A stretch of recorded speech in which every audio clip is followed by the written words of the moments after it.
Hello students, 11th Science.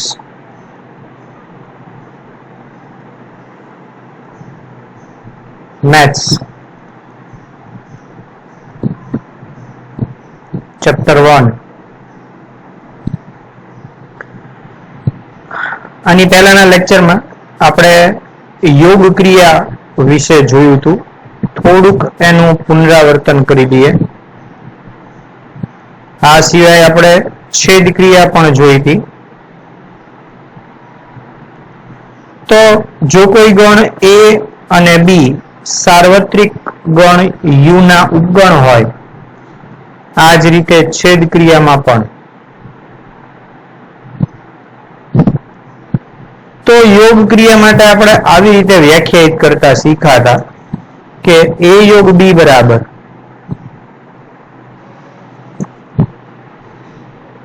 એવા ઘટકો x કે જ્યાં x છે એ a માં હોય અથવા x છે એ b માં હોય, એટલે કે x belongs to a અથવા x belongs to b.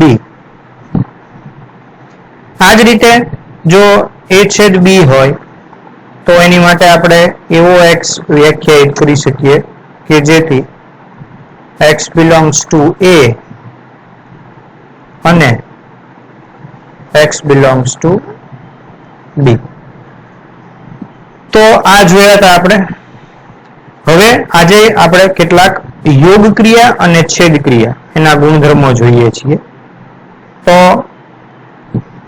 યોગ ક્રિયાના ગુણધર્મો.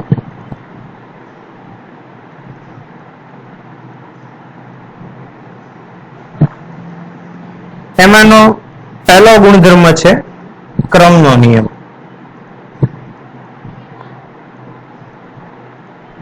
તો યોગ ક્રિયા માટે ક્રમનો નિયમ એવો છે કે a યોગ b બરાબર b યોગ a.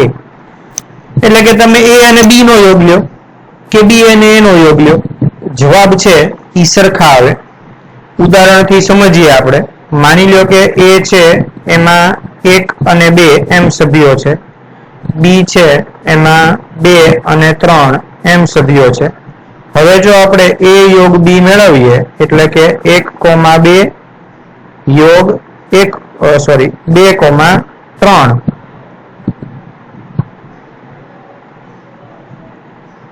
તો આને આપણે આ રીતે લખી શકીએ 1,2,3. જો b યોગ a મેળવીએ તો અહીંયા આમ આવશે. પહેલા b લખીએ એટલે કે અહીંયા પહેલા આપણે લખીએ 2,3 યોગ 1,2. તો જો આનો યોગ લઈએ તો 3 ઘટક આવશે, 1, 2 અને 3. તો જો અહીંથી સ્પષ્ટ થાય કે a યોગ b બરાબર b યોગ a. તો આ પહેલો ગુણધર્મ છે. બીજો ગુણધર્મ જે છે એ છે જૂથનો નિયમ. ચકાસીએ આપણે એને પણ. તો જે જૂથનો નિયમ છે એ આ રીતે છે a યોગ b યોગ c આના બરાબર a યોગ b યોગ c. તો તમે જુઓ અહીંયા છે ને a અને b નું જૂથ છે અને અહીંયા b અને c નું જૂથ છે. તો આ રીતે આપણે આગળ એની ગણતરી કરીએ તો જો a અને b તો અહીંયા જે આપણે ઉપર લીધા હતા એ જ લેશું અને c જે છે એ અલગથી આપણે વ્યાખ્યાયિત કરીએ. માની લો કે c વ્યાખ્યાયિત કરીએ 2 અને 4. હવે સૌથી પહેલા a યોગ b યોગ c મેળવીએ તો a યોગ b જે છે એ પહેલા અહીંયા 1,2 યોગ 2,3 આપણે આ ડાબી બાજુ મેળવવી છે. આ જે છે એ ડાબી બાજુ છે, જુઓ તમે આ. તો આ ડાબી બાજુ ગણવા માટે સૌથી પહેલા છે ને આપણે a યોગ b મેળવશું. એટલે a યોગ b, તો a આપણે ઉપર લીધા એમ 1, 2 યોગ b આપણે લીધા 2, 3 અને અહીંયા આવશે 1, 2, 3. હવે આ જે a યોગ b છે એનો યોગગણ આપણે લઈએ છીએ c સાથે, એટલે અહીંયા 1 2 3 c ની કિંમત આપણને યાદ છે, ઉપર લખી મેં 2,4, તો અહીંયા a યોગ b યોગ c આવશે 1 2 3 અને 4. બીજું આને પરિણામ નંબર 1 આપીએ.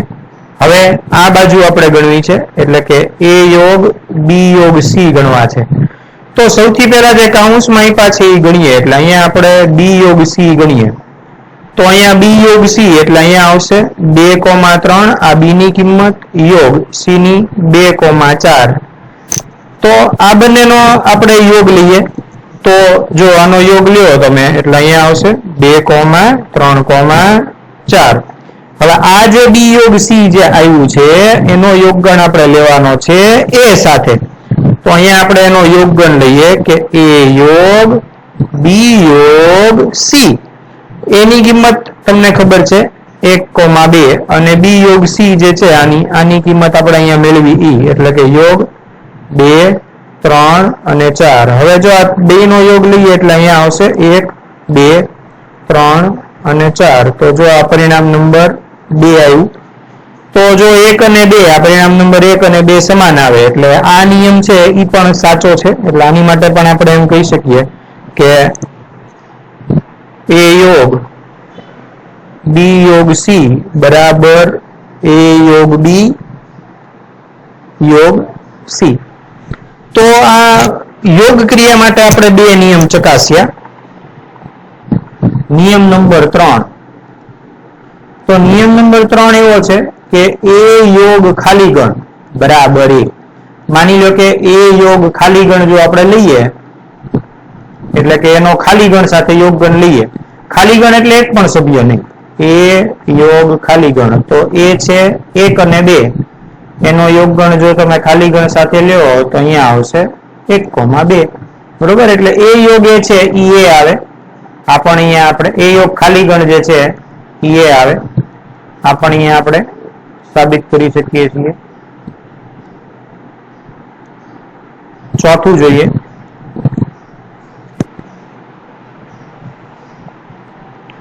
ચોથો છે એવો ગુણધર્મ છે કે a યોગ a બરાબર a. તો આની માટે જો આપણે a યોગ a લઈએ એટલે એનો ને એનો પોતાની સાથે યોગ, એટલે 1,2 યોગ 1,2 લ્યો. તો આ તમે લ્યો તો અહીંયા 1,2 જ આવે અને આ જે છે એ a ની કિંમત છે. તો આની માટે આપણે એવી રીતે લખી શકીએ કે a યોગ a બરાબર a. ત્યારબાદ યોગ ક્રિયા માટે પાંચમો અને છેલ્લો ગુણધર્મ. તો પાંચમો અને છેલ્લો ગુણધર્મ છે એ આપણને એવું કહે છે કે a નો યોગ ગણ જો આપણે સાર્વત્રિક ગણ u સાથે લઈએ તો જવાબ આવશે u. કારણ કે a છે એના બધા સભ્યો u માંથી જ આવેલા હોય. આનું ઉદાહરણ આપતો નથી, આનું ઉદાહરણ તમારે જાતે કરવાનું છે. u તમે ધારી લેજો અને કરજો. તો જો આપણે યોગ ક્રિયાના અહીંયા કેટલાક નિયમો અને એના કેટલાક ઉદાહરણો જોયા. હવે આ બધા નિયમો આપણે છેદ ક્રિયા માટે જે છે એ ગણવાના છે. તો જો અહીંયા ડાબી બાજુ જે છે એ આપણે છેદ ક્રિયા માટે ગણવાનું છે. ઓકે, જો અહીંયા આપ્યું છે છેદ ક્રિયાના ગુણધર્મો અહીંયા ગણતા જઈએ. યોગ ક્રિયા અને છેદ ક્રિયામાં ફરક માત્ર એટલો હતો કે જ્યારે યોગ ક્રિયા ગણીએ છીએ ત્યારે અહીંયા અથવા આવે છે અને છેદ ક્રિયામાં અને આવે છે. આ બે વચ્ચે મુખ્ય તફાવત છે.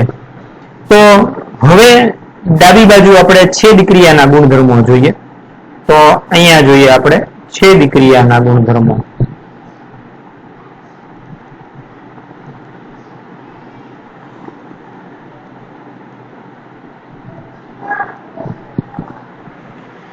તો છેદ ક્રિયા માટે પણ સૌથી પહેલા ક્રમનો નિયમ જે છે એ આપણે એપ્લાય કરીએ. તો અહીંયા a છેદ b બરાબર b છેદ a આ જે છે એ છે ક્રમનો નિયમ.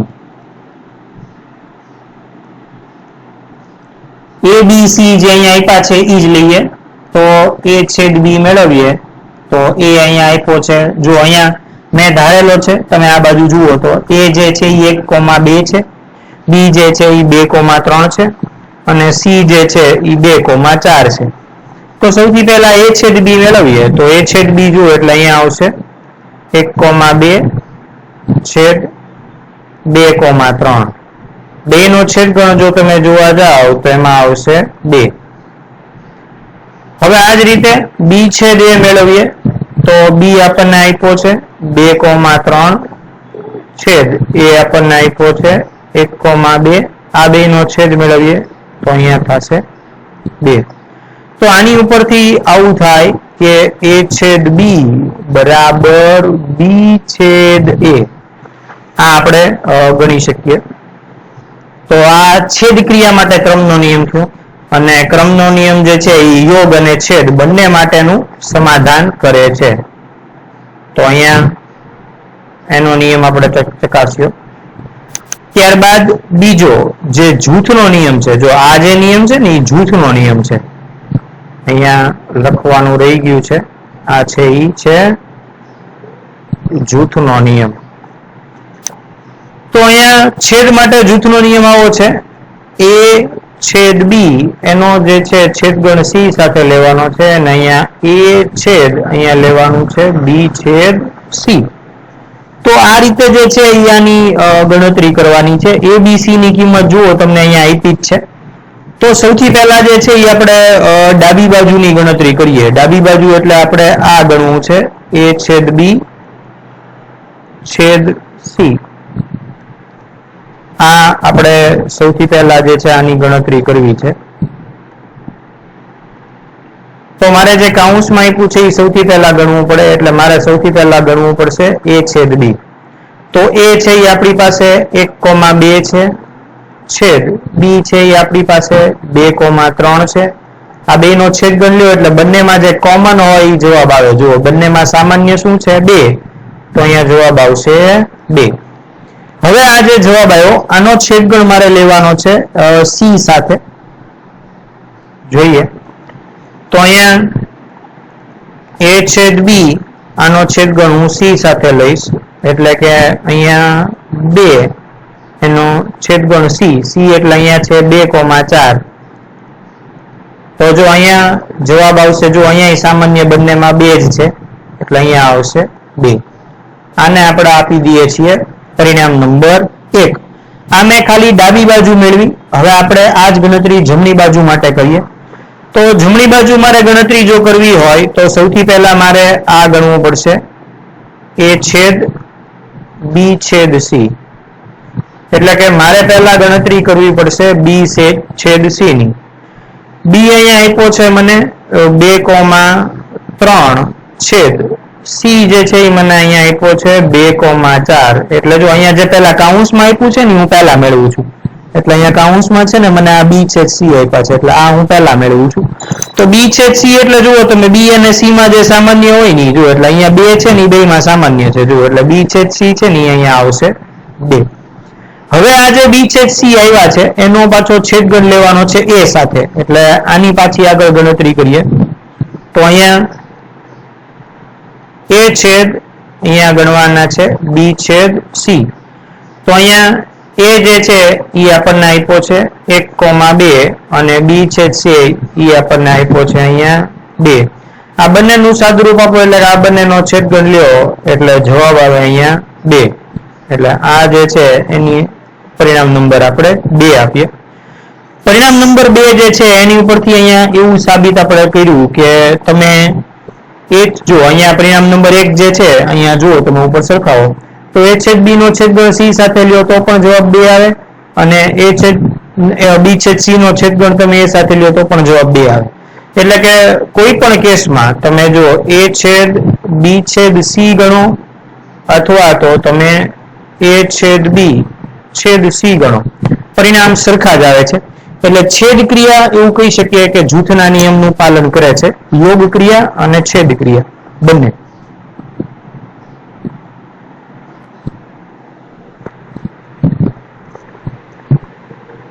આગળ જોઈએ ત્રીજો નિયમ છેદ ક્રિયા માટે. a છેદ ખાલી ગણ બરાબર એ. હવે આ શોધીએ આપણે એ છેદ ખાલી ગણ. એ જે છે એ આપણને ખબર છે 1,2 એનો છેદગણ જો તમે ખાલી ગણ સાથે લ્યો તો અહીંયા આવશે 1,2 અને આ જે છે એ પોતે એ જ છે. તો અહીંયા આપણે એવું કહી શકીએ કે એ છેદ ખાલી ગણ એટલે કે એનો ખાલી ગણ સાથે સોરી ભૂલ થઈ ગઈ છે, 1 મિનિટ. એનો ખાલી ગણ સાથે જો તમે છેદગણ લ્યો તો અહીંયા જે છે એમાં આવશે ખાલી ગણ આવશે. ભૂલ થઈ ગઈ મારી. જો કોઈ પણ નો ખાલી ગણ સાથે છેદગણ લ્યો ને એટલે ખાલી ગણ જ આવે, કારણ કે અહીંયા જુઓ કાંઈ કોમન છે નહીં. અહીંયા જુઓ 1 અને 2 છે તો અહીંયા કાંઈ છે નહીં. તો આની માટે આપણે એવું લખી શકીએ કે એ છેદ ખાલી ગણ બરાબર ખાલી ગણ.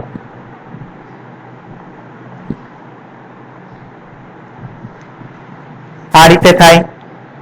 આગળ જઈએ 4 નંબર ચોથી.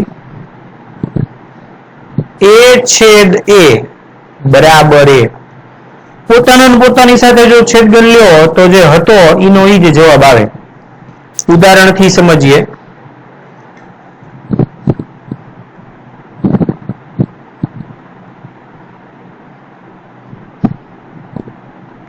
એ જે છે એ છેદ એ એટલે અહીંયા એની કિંમત છે 1,2 એનો છેદગણ લ્યો અહીંયા 1,2 સાથે તો આનો જવાબ આવશે 1,2 જ. એટલે જુઓ એ છેદ એ છે અહીંયા આવશે એ. ત્યારબાદ 5મો ગુણધર્મ થોડોક ફરશે. એ છેદ યુ જો તમે લ્યો તો એ જવાબ આવશે એ. એનો યુ સાથે છેદગણ લ્યો તો એ જવાબ એ જ આવશે. તો અહીંયા આપણે યોગ ક્રિયાના 5 ગુણધર્મો જોયા, છેદ ક્રિયાના 5 ગુણધર્મો જોયા. ત્યારબાદ હવે વેન આકૃતિ વિશે થોડીક સમજૂતી મેળવીએ.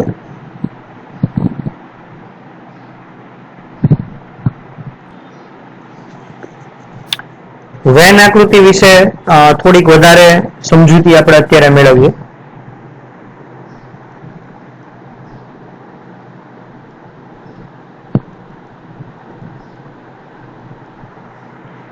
તો વેન આકૃતિ માટે એક તો સાર્વત્રિક ગણ જોવે. એટલે હવે છે ને આપણે એ યોગ બી ની વેન આકૃતિ દોરવી છે. તો વેન આકૃતિ માટે છે ને સાર્વત્રિક ગણ યુ આપણે જોવે.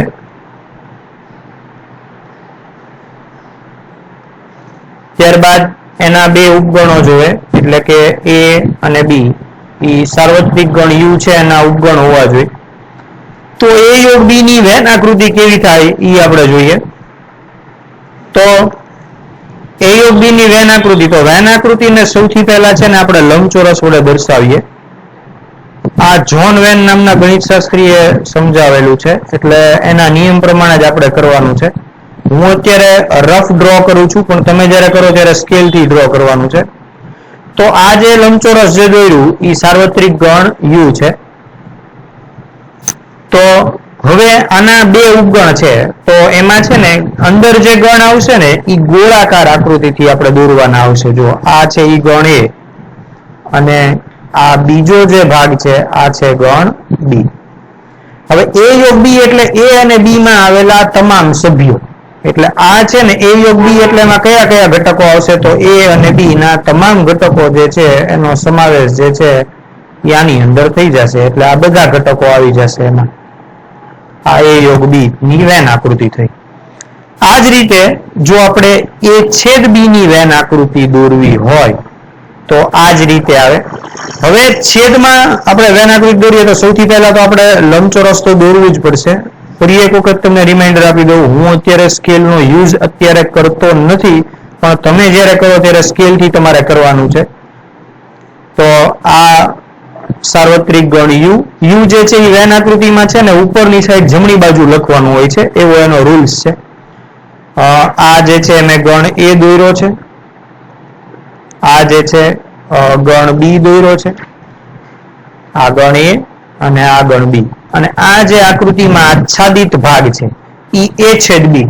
એ છેદ બી એટલે જુઓ એમાં એ નો પણ ભાગ આવશે અને બી નો, બેયનો જે સામાન્ય ભાગ હોય એને આપણે એ છેદ બી તરીકે ઓળખીએ છીએ. હવે એક ઉદાહરણ જોઈએ અને એના આધારે પાછી વેન આકૃતિ દોરવાનો પ્રયત્ન કરીએ. તો u જે છે એ 1 2 3 ત્યારબાદ 4 અને 5 આવો મેં સાર્વત્રિક ગણ લીધો. એક ગણ લઉં છું a, એમાં સભ્ય લઉં છું 1 2 અને 3 અને બીજો ગણ લઉં છું b, એમાં સભ્ય લઉં છું હું 3 અને 4. ઓકે, હવે માની લો કે મારે આની વેન આકૃતિ દોરવી છે. તો વેન આકૃતિ દોરવી હોય કોઈ પણ વેન આકૃતિ, તો તમારે છે ને સૌથી પહેલા a છેદ b ની જરૂર પડે. એટલે a છેદ b તમારે શોધી નાખવા પડે. તો a છેદ b કયા થાય? તો a અને b નો છેદગણ લેવાનો. એટલે સૌથી પહેલા તમે a લખો એટલે 1 2 3 અને b લખો એટલે 3, 4. હવે જો તમે આનો છેદગણ લ્યો એટલે અહીંયા છેદગણ જે છે એ આનો આવશે 3. હવે સૌથી પહેલા જ્યારે આપણે વેન આકૃતિ દોરીએ, મેં કીધું એમ, તો પહેલા આપણે લંબચોરસ દોરશું.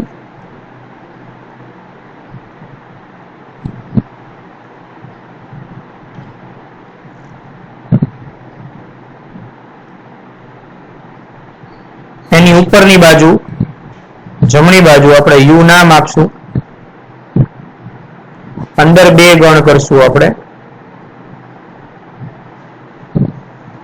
a અને b. હવે જે a છેદ b નો જે સભ્ય આવે છે એ સભ્ય આ જે આવ્યો 3, આ જે સભ્ય 3 આવ્યો તમને અહીંયા સ્ક્રીન ઉપર દેખાય છે, એ સભ્ય તમારે બેયનો જે કોમન ભાગ છે ને એમાં દેખાડી દેવાનો. એટલે જો આપણે અત્યારે રેડ પેન યુઝ કરીએ છીએ પણ તમને બતાવે. એટલે જો આ 3. હવે અહીંયા જુઓ 3 બેયનો કોમન છે આવી ગયો. હવે 3 સિવાય એમાં કયા સભ્યો છે એ જુઓ. આ 3 તો આવી ગયો. 3 સિવાય એમાં કયા સભ્યો છે? તો કે એક તો 1 છે અને બીજો 2. તો એ છે ને a ની અંદર લખવાનો. a ની અંદર અહીંયા 1 અને અહીંયા a ની અંદર 2. હવે b માં જુઓ 3 સિવાય કયા સભ્યો છે? તો કે 3 સિવાય એક સભ્ય છે અહીંયા 4. તો અહીંયા b જે છે એની અંદર તમારે લખવાનો અહીંયા 4. હવે જુઓ તમે u માં કેટલા સભ્યો હતા? 1 2 3 4 અને 5. તો એમાંથી જો અહીંયા 1 આવી ગયો, 2 આવી ગયો, 3 આવી ગયો અને 4 આવી ગયો. 5 જે છે એ એવો સભ્ય છે. આ 5 જે છે એવો સભ્ય છે જે a માં પણ નથી અને b માં પણ નથી. એટલે 5 છે ને એ u માં છે પણ a અને b માં નથી. એટલે ઈ છે ને a અને b ની બહાર આવશે. એટલે ઈ બે આ વર્તુળ દોર્યા ની બહાર આવશે. એટલે ઈ 5 છે ને ઈ તમે આ બે વર્તુળની બહાર અહીંયા ગમે એ જગ્યાએ છે ને તમે એને ગોઠવી શકો. તો અહીંયા છે ને આપણે આ જગ્યાએ 5 એને ગોઠવી દઈએ. બરોબર છે. હવે જો આ ભાગ છે ને ઈ જો આપણો a છેદ b થયો. જુઓ તમે આ જે હું હાઇલાઇટ કરું છું ઈ. બરોબર છે. અને આ જે ભાગ છે જે હું ગ્રીન પેન થી દેખાડું છું ઈ આપણો a યોગ b થયો. જુઓ તમે આ જે પોર્શન છે આખો ઈ આપણો a યોગ b થયો.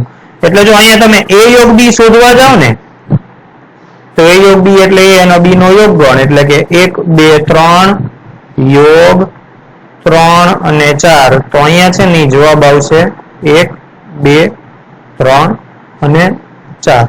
જો અહીંયા આકૃતિ ઉપરથી તમે જોઈ શકો કે 1 2 3 4 જ આવે છે. So that's all for today. We will move forward in my next lecture. આપણે આગળ નેક્સ્ટ લેક્ચરમાં કરશું. એક વખત આનો આખો વ્યૂ મેળવી લઈએ. આપણે આ જે છે આટલી ગણતરી આજે આપણે શીખ્યા.